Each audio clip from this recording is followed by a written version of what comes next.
Thank you very much. Thank you for this opportunity to speak, and thank you particularly to Asma for an excellent introduction to the topic of autoimmunity in type 1 diabetes and the way that the whole disease is changing. And I can also mention that I've been allowed in the last few minutes to say something about Teplizumab at the end of this talk. So I know many of you are interested in that. So do hang on until the end. Okay, I'm going to share my screen and we'll begin.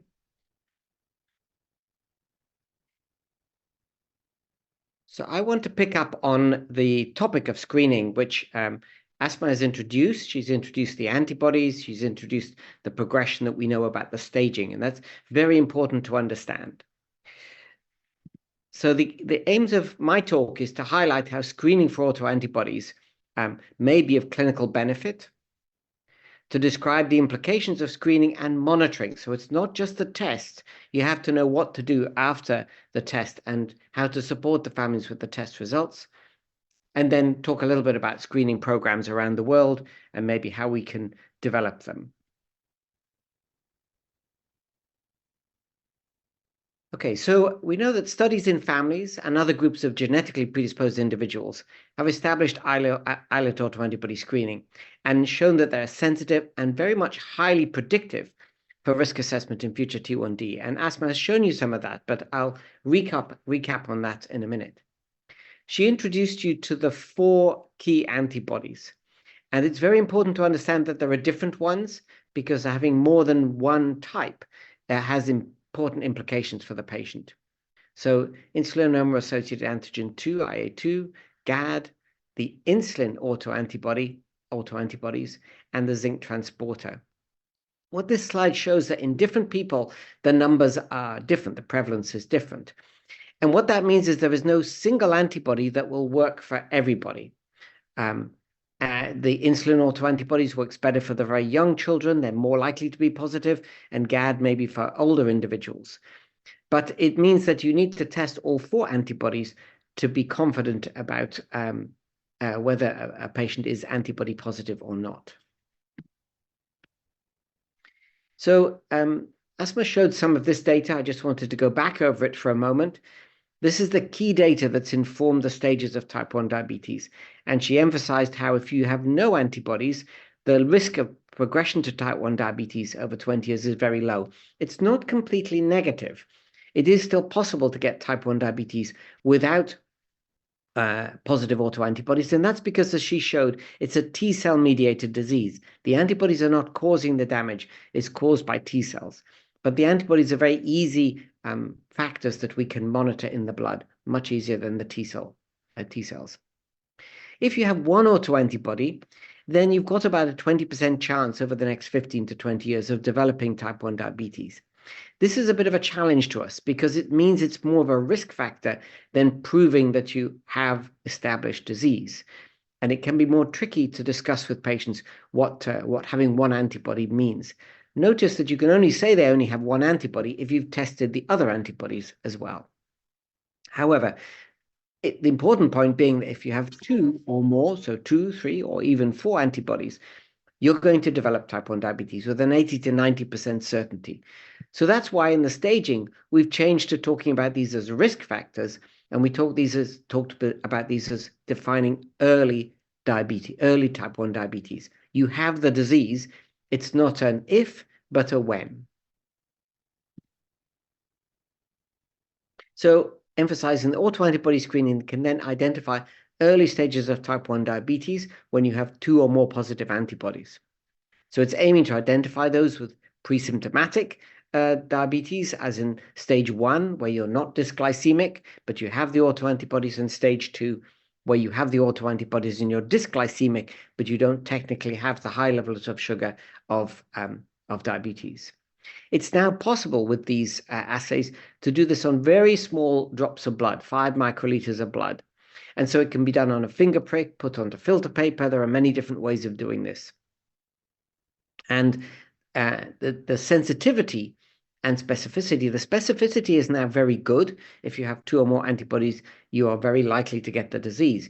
The sensitivity is more challenging, and that's because the antibodies don't all appear at the same time. So you might be testing it too early when they haven't become antibody positive yet, or too late and you've actually missed the disease. So we talk about having a sensitivity of about 35% if you just do it at one age, increasing to 50% or more when you repeat that. We can come back and have a discussion about that later on, but it's important to educate people clearly about the meaning of the test. Now, we've stated here that screening for these antibodies has the potential to reduce disease burden at clinical presentation, and I'll say a little bit more about that. And of course, it's the central test to developing monitoring and management strategies. So the American Diabetes Association recommended relatives of people with type 1 diabetes to be informed of the opportunity for testing in the context of a clinical research study. And more recently, they've expanded the recommendations to include screening for anyone in the setting of a research study and screening outside of research for first-degree family members. So now screening of family members is more strongly recommended as part of routine care by the American Diabetes Association. So these recommendations are reflecting the initiation of general population screening and the commercial availability now quite widely for high-quality autoantibody testing. And now referring at the bottom to the ISPAD guidelines, which are published in 2022, and they acknowledge the value of screening and of the general population and the importance of coupling screening with education and monitoring, which I'll re-emphasize. And then the context of moving screening from families into the general population. So available information from pre-symptomatic T1D has been developed in relatives and genetically predisposed individuals. But the important point is that only 10% of new cases will come from families. 90% of new cases come out of the blue. And that's the reason that the level of DKA at presentation hasn't reduced in many years, right? Maybe as much as 30 years. In fact, has increased more recently during the COVID pandemic. And that's because these people have, it's all a big surprise to them. It's the first time they've ever come across type 1 diabetes. DKA rates are lower in families because when the second child develops it, they're much more aware of the early presentation. But it's a huge shock to families and to 90% of families. So that's the reason that screening of relatives will be valuable, and particularly in terms of management, but we will have to think about the whole population to catch the majority of the cases. And this is still relevant because once islet autoimmunity is initiated, once you are 2 or more antibody positive, your progression is almost the same, whether you're in a family or if you're in the general population. And that's why these tests can be used for screening the general population as much as they can be used for screening relatives. Now, some people ask about genetic screening. What can we do? Is that going to be helpful? The attraction of genetic screening is you only have to do it once because the genes are not going to change, whereas the autoantibodies can appear.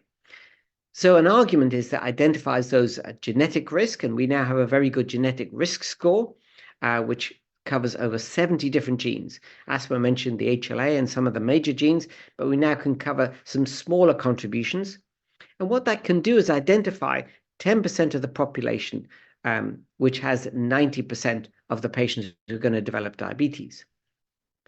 So we can put on newborn blood spots, for example, and it may save the number of people we have to test because we could drop 90% of the people and say, well, your risk is very low anyway. We don't even have to test you for antibodies.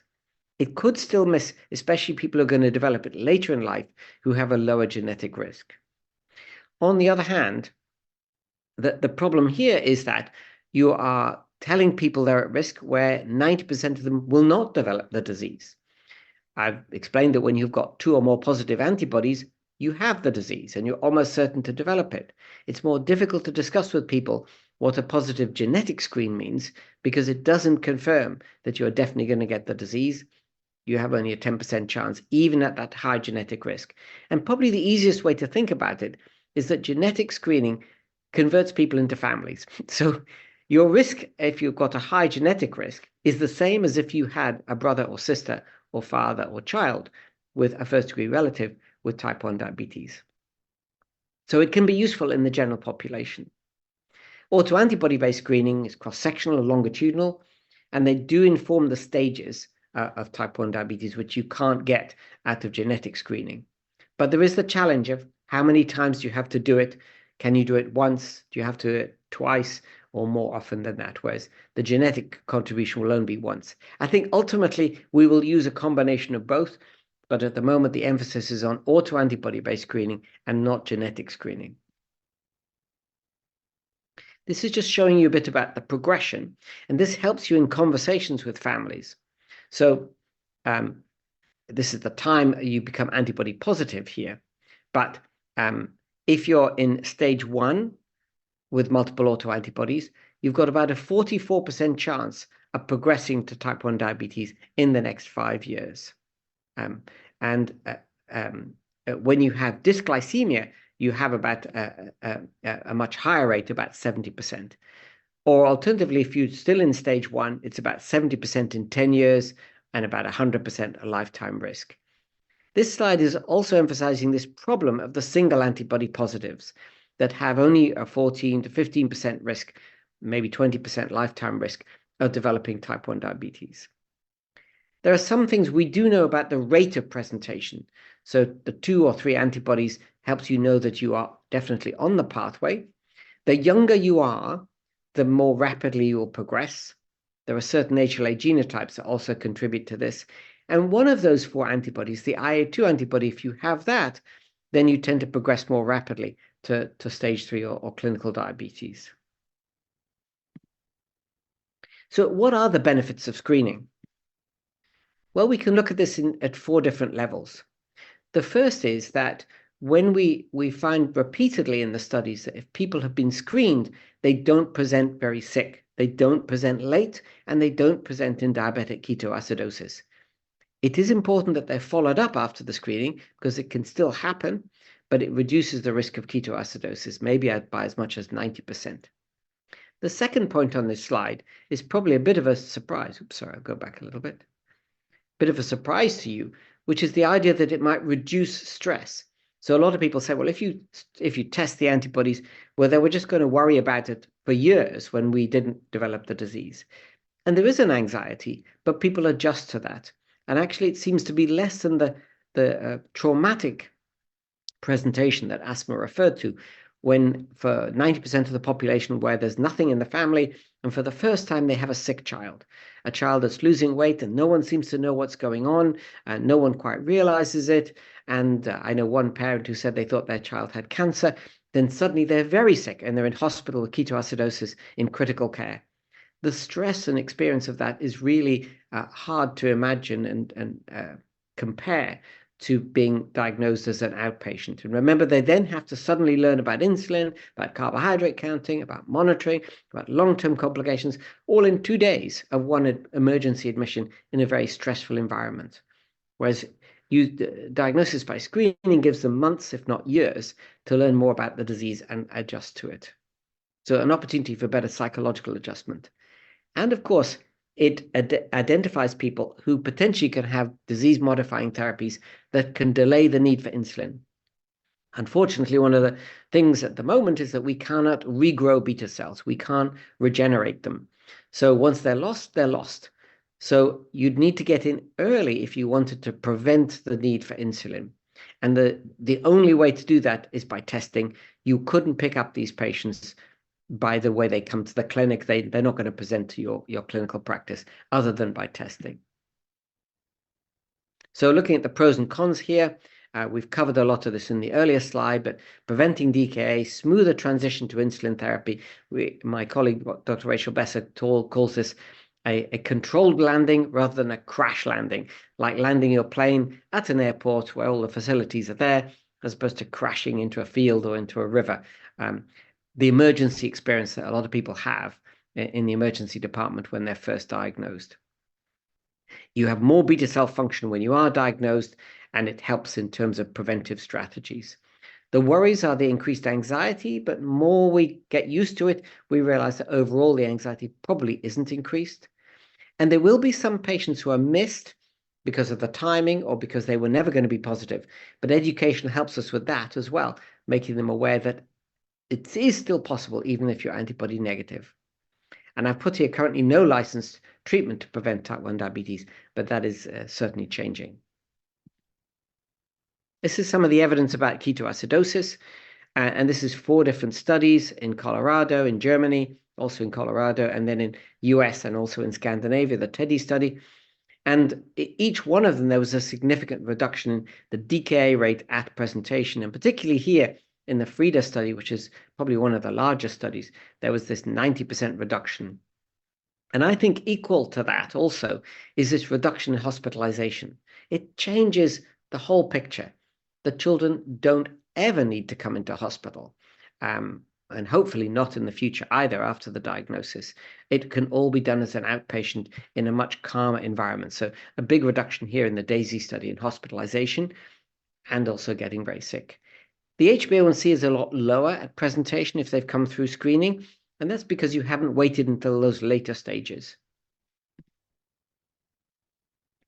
And C-peptide levels are higher, so that's just reflecting the fact that you've caught it at an earlier stage. So this is the FRIDA study, the screened children versus the sporadic children who presented in a different study, the DEMELI study, which was just non-screening and looking at the new presentations of type 1 diabetes. And this re-emphasizes the HbA1c difference at diagnosis. So they don't have to be exposed to this high level of blood glucose. This was a little quiz, which we won't go through now, but the answer is all of this in terms of the potential key benefits: reduction in DKA, reductions in HbA1c, earlier uptake of insulin therapy, the stress issue and psychological adjustment, and then the disease-modifying therapies. So a little bit more about screening programs. How do we do it? Who's doing what? What happens? So obviously, we need to find patients to invite first. We need to do some kind of a test. You need to take a sample, whether that's a finger prick sample or a venous sample. And then that needs to go to a laboratory with an accredited testing mechanism. And that's very important. And then equally important is the follow-up of these patients. This is an important slide. It's probably the second most important slide next to the stages of diabetes and the rate of progression. It's telling you about the time of seroconversion, so when these antibodies first appear. And you can see this is age along the bottom, and the seroconversion happens typically between 9 months and 2 years. That's the commonest time for the antibodies to become positive, so very early on. So they're not present at birth. You can't test for the antibodies at birth. That's not going to help you. And if you test at the age of 3 or 4, like we're planning to do in the UK, we will miss some that have already developed diabetes. But by that stage, about 60 to 70% of children have developed the autoantibodies. But it continues on right through childhood. There are new children developing these autoantibodies for the first time. And the one other point to make on this slide is the yellow line here is insulin autoantibodies, which are usually the first to appear. So current recommendations would suggest if you're going to do 2 time points, and you certainly don't need to test every year, but maybe at the age of 2 and again at the age of around 6 is good timing to pick up as many people as you can. It will never pick up 100%, but it's a good strategy to begin with. And you can combine it with individuals who have other autoimmune conditions, of which the commonest, about 10% of celiac patients will have type 1 diabetes autoantibodies. Hashimoto's disease tends to occur a little later in childhood. So screening relatives is a very good place to start. And the families are interested. I'm sure you've experienced that. They're often asking, is there anything I can do? I've had one child. How can I prevent another child? Or I have diabetes. How can I check on my children? But this needs to gradually evolve into an approach towards the general population, and then eventually to incorporate disease-modifying therapy. How screening programs evolve, it depends very much on whether the healthcare system is ready and public awareness programs and what the timing is. So, for example, in the UK, we're thinking about doing it at the time of preschool vaccination because that's a moment when all children visit healthcare practitioners. But those things will be different in different countries. A little bit about the test. So we mentioned the 4 antibodies. You need to be able to detect at least 3 of them, and often GAD, IA2, and ZN can come as a triplet assay together. Insulin often has to be assayed separately. The gold standard is radio binding assays, but these are not that widely available because they involve radioactivity and they're expensive. So many laboratories are now doing different tests. And for example, there is now a triple assay for these 3 that I mentioned, which is ELISA based. And so many labs are doing that. And there's electrochemiluminescence assays and the ADAP assay as well. But it's very important to use an assay that is accredited for this use. So we talked about a bit of the timing of when to screen. So ISPAD mentioned this idea of screening at 2 and 6, and that's currently a popular way to do it. But of course, if you start in your clinic, you'll probably start with the relatives, and they'll be at any age as children. Eventually, with a public health program, you would try and systematically work through at different ages. So strategies here on the right-hand side to identify people with early stage adult onset type 1 diabetes are being developed. Now, Asma mentioned C-peptide measurements, and this is a bit more problematic because there is, at the time of diagnosis, there is overlap between patients with type 1 and type 2 diabetes. So it doesn't necessarily prove which type of diabetes you have. We can maybe discuss that a little bit later. Now I want to move to a very important area is when you have done your test and the patient, I'm going to assume now, is multiple antibody positive, so 2 or more antibody positive. And that will only happen in 1 in 300 of the general population or 1 in 30 of relatives. So you have to test a lot before you get to these individuals. Now, what are you going to do? They do need monitoring. And for example, there are lots of discussions about the best form of monitoring. The ISPAD guidelines describes this. There are new JDRF guidelines that are coming out. But this is a reasonable approach to use HbA1c, perhaps every 3 months. In research studies, we use oral glucose tolerance tests. And that's going to be important for identifying the stages if that's what you need to do. But for the prevention of DKA, you don't need to do that. You need to just monitor their glycemic levels. And that can be done also by capillary blood glucose monitoring, which is much more immediate, or possibly also by CGM as well. Very important, though, is that you explain what the symptoms of type 1 diabetes are. So if they're going to develop it in between follow-up appointments, they don't get into the situation where the child's losing weight, who has polydipsia, polyuria, and nobody realizes what's happening. A finger prick at that point would make the diagnosis. This is emphasizing that it's a relatively small number of children are going to be double antibody positive. People often say to me, look, I haven't got time to deal with all of these people. In fact, it's the same number of people as going to be in your clinic. You're just treating them early. It's not a lot of people at risk that you're just monitoring. There's a little bit of that around the single antibody positive individuals. So we do recommend that these people are followed up in specialist care, and that as specialists, you get used to managing pre-diabetes in the way you're now used to managing established diabetes. Talking about biannual assessments, for example, in stage 1 with HbA1c, annual assessments may be in adolescents and adults because they progress more slowly. In the very young children, maybe more frequently. And certainly when they become dysglycemic, when the HbA1c begins to rise, when it's risen more than 10%, and certainly when it's above 6%, they need to be seen more frequently because the diagnosis will be in the next 5 years and often quicker than that.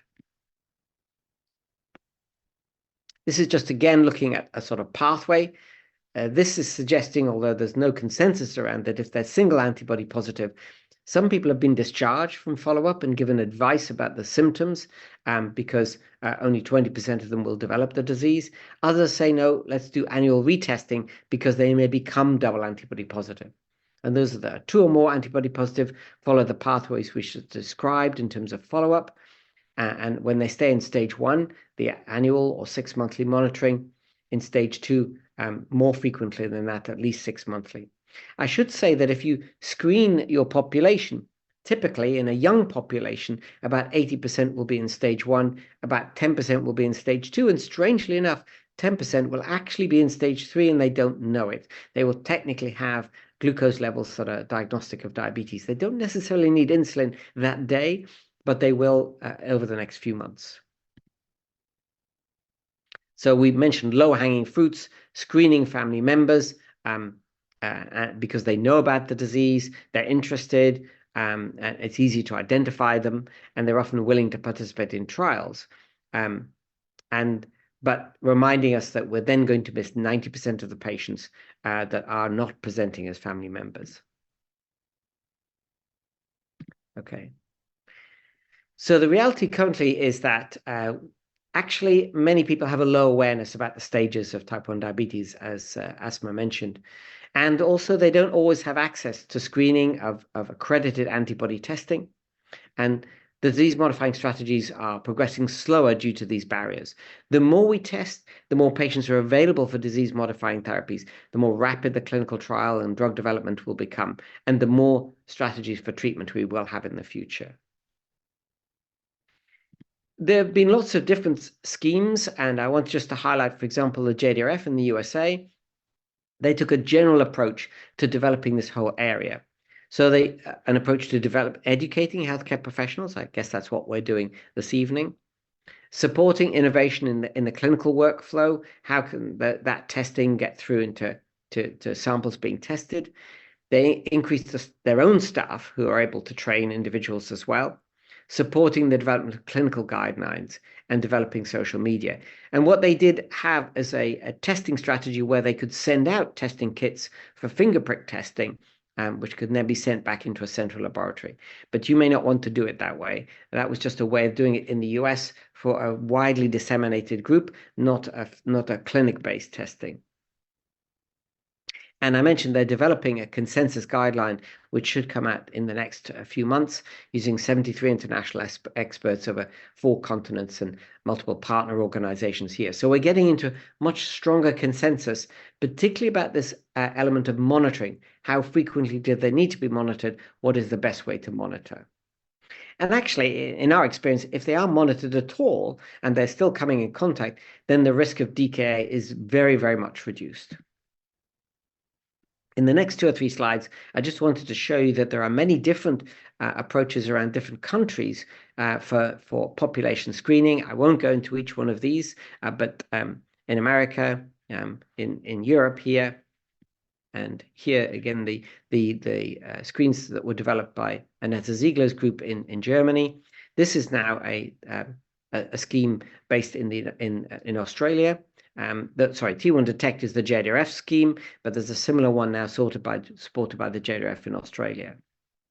And that's emphasized here, down here. And Type 1 Early is a scheme that we're beginning to develop in the UK, perhaps based on preschool vaccination. So there is only one country that has passed a law saying that everyone should be screened, and that's Italy. And that's going to be screening for both type 1 diabetes and celiac disease, approved in September 2023, and they're beginning to develop their approach here. These are the sort of objectives, but they're beginning with a pilot study in 4 regions to screen 5,000 children and a national observatory to, if you like, a registry of people who are screened. And that will eventually be a very large number of individuals who are now not only getting the benefits of early diagnosis, but are available for prevention therapies. So I've been allowed, and I mentioned this at the beginning, to say just a couple of things about prevention therapies. So this slide, perhaps I'm not exactly the same as Asma. I like immunology, so I like seeing lists of immunotherapies. What it's showing you is that there are now multiple therapies which have shown the ability to slow progression of type 1 diabetes, reduce the loss of C-peptide, predominantly at stage 3. And Teplizumab, we're going to talk about again in a minute. Anti-B cell therapy, rituximab, this is another T-cell activation therapy, abatacept, ATG, which has been around quite a long time, lefacept, and that's being re-explored as a different molecule. Very recently, baricitinib, which is a tablet that's been used for rheumatoid arthritis is now working. All of these are drugs that are used in other diseases except for teplizumab. There are many that haven't worked here, but we're also seeing benefit with anti-TNFs, golimumab, for example, down here. And then this interesting drug, verapamil, which seems to be showing some benefit, and that's not an immune therapy, it's a beta cell protective therapy. So to show you the key study with teplizumab, so this is an anti-T cell therapy that's given as a single course of therapy over 12 to 14 days. And this is the TN10 study. And this was developed by TrialNet. And what it showed is that single course of therapy, no more treatment after that, delayed the onset of disease in the end with longer follow-up up to nearly 3 years. So in that single course, they would give you 3 years of insulin-free time. And this is showing you some of the analysis here. And that led to the registration of the drug in the United States. And I think we might hear in a moment, very soon to be registered in UAE. So in summary, screening for type 1 diabetes can identify individuals now in early stage disease, not just a risk factor, but they are in early stage disease, stage 1 or stage 2. And improves associated with the potential for improved clinical presentation, reducing DKA, a much smoother introduction to the disease. Multiple screening initiatives are going on worldwide, and Italy being the first country to implement general population screening. But very, very soon, we'll also have preventive therapies, which will increase the interest, particularly in families and others, for screening in type 1 diabetes. And I'll stop there.